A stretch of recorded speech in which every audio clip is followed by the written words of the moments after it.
Assalomu alaykum Andijon davlat pedagogika instituti va kanalimiz a'zolari. Biz turli xildagi challengelar, so'rovnomalar o'tkazyapmiz. Kafedralar o'rtasida juda ham bu narsa yaxshi ketyapti. Uni davomini qilish uchun qani ketdik. Siz uchun kitobdagi qahramonlar muhimmi yoki syujetmi? Bu savolga albatta kitobdagi ijobiy yoki salbiy qahramonlar bo'ladimi yoki uni syujeti bo'ladimi, ikkalasini ham muhim deb o'ylayman. Sizni bergan savolingizga qaysi kitob sizni bu hafta o'ziga tortdi degan savolingizga quyidagi javobni bermoqchiman. To'g'ri, badiiy kitoblar o'qish maroqli, juda yaxshi hordiq chiqarasiz. Ma'naviy bir narsaga to'yinasiz.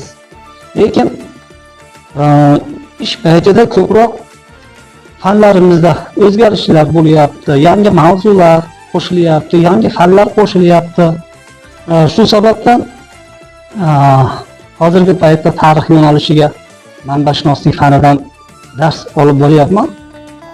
Talabalik davrlarimda o'qigan ba'zi kitoblarimni yana qayta o'qishga ham to'g'ri kelyapti. Undan keyingi faoliyat davomida yana ba'zi bir kitoblarga murojaat qilishga to'g'ri kelyapti. Jumladan siz hozir kirgan paytingizda akademik Bo'lboy Ahmedovning Tarixdan saboqlar degan kitobi bor. Mana oldimda turadi shuni. Vaqt oshingan paytimda yana o'qiganman. Yana takror o'qib qo'yishga vaqt topyapman.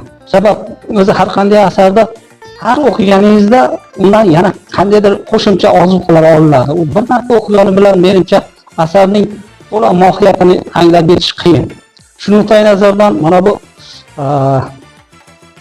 Bo'lboy Ahmedovning ushbu asarini o'qib chiqqan bo'lsam-da, endi yana bu kitobga murojaat qilishimga to'g'ri keldi. Va hali aytganimdek, ba'zi masalalardagi yengil o'qib ketgan jihatlar bo'lgan holatlar bo'ladi. Bu menimcha hammada bo'ladigan holat. Jumladan ba'zida men ham yengil qarab ketgan bo'lsam, endi mukammal, shoshilmay, hujjalar deganda ya nuqta virgullarga e'tibor berib, raqamlar, sanalar haqida gap bo'lganda iloji bo'lsa, ularni sekin bir joyga yana yozib, yaxshiroq xotirada qolsin deb mana shu tartibda o'qiyapman. Qaysi kitobni sevib mutolaa qilgansiz? Men Bakir Hashimovning Ikki eshik orasi kitobini juda ham sevib mutolaa qilganman, sevib qiziqib o'qiganman. O'qib bo'lgan kitoblaringizni saqlaysizmi yoki sovg'a qilasizmi? O'qib tugatgan kitoblarimni o'zim shaxsiy kutubxonamda saqlayman. Agar kimgadir kerak bo'lsa yoki o'zimning birovga yaqinim bo'lsa, ularga sovg'a qilishdan ham chekinmayman. Birinchi marotaba o'qigan kitobingiz qaysi? Birinchi marotaba aniq esimda 7-sinfda Abdulla Qahhorni Sinchalak qissasini o'qiganman, juda ham ta'sirlanganman va hozirgacha yodimda bor shu Sinchalak qissasi. Kitobni sotib olasizmi yoki kutubxonadan olasizmi? Odatda men kitoblarni sotib olaman. Farzandlarim ham o'sha kitob do'konlariga olib borib, o'zlari yoqtirgan kitoblarni olib beraman.